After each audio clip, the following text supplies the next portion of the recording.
Good afternoon. So, apart from the fact that it's November and it's raining, it's still very summery here. And I've taken the trouble today to pop to Sainsbury's and actually try to find two wines which are sort of complementary and yet contrasting, but they are pretty much under £12. So one of them was 4.95 and the other was 6.25. And so we've got today Piesporter Michelsberg from the Mosel, and from Spain we've got Cava Brut traditional method, 11.5%, and the Michelsberger What's Not Porter is 9%. So this one's indigenous German grapes, and it's around about halfway between dry and sweet. And I just felt like having something simple and refreshing, and sort of see where we go with this. Just because it's, cheap and low alcohol and German doesn't mean it's no good. I mean, it's not hot, On the nose, I'm getting a delightful bouquet of lemon, pear,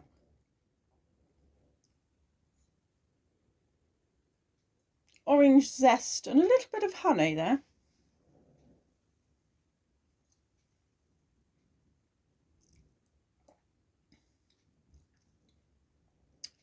Absolutely does taste just like Schlur used to when I was a kid.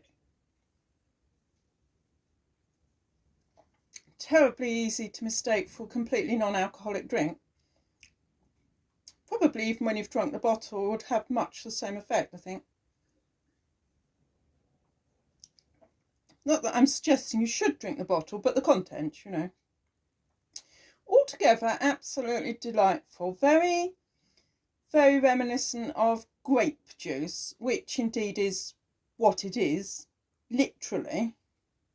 I can see my hand through the glass, yes, because it's chapitalized, so that means the grapes didn't quite get enough sunshine, and it's come out slightly bitter. And so, if you just throw lots of nice sweet grape juice in, it does bring the alcoholic content down somewhat, but you've got something that's drinkable.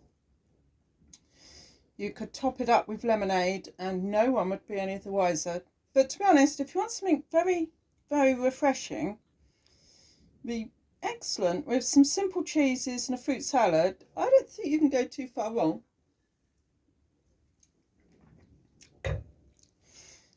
It's perfectly drinkable. I buy one of these at least once a year just to keep myself grounded, really.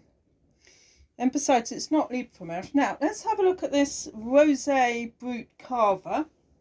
I have had one of these before, and I remember it being rather nice. Oops. It does help if they have one of those things, doesn't it? Okay. We can't expect everything done for us in life all the time. So, coming up to bonfire season, this would be a perfect one.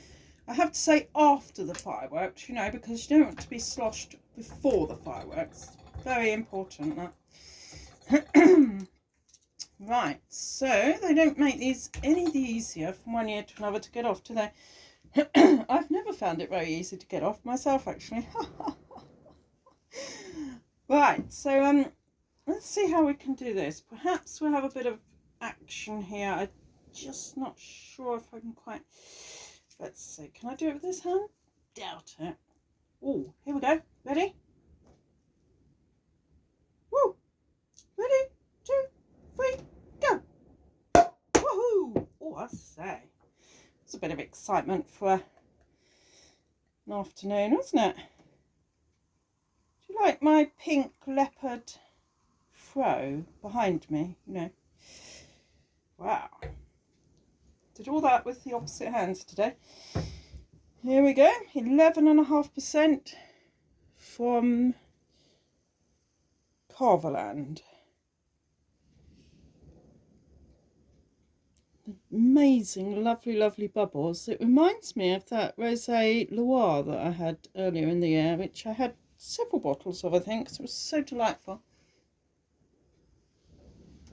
Oh, it's a beautiful fruity nose. It's all sort of crunchy orange apple. And the suggestion of some peach, raspberries, that sort of thing.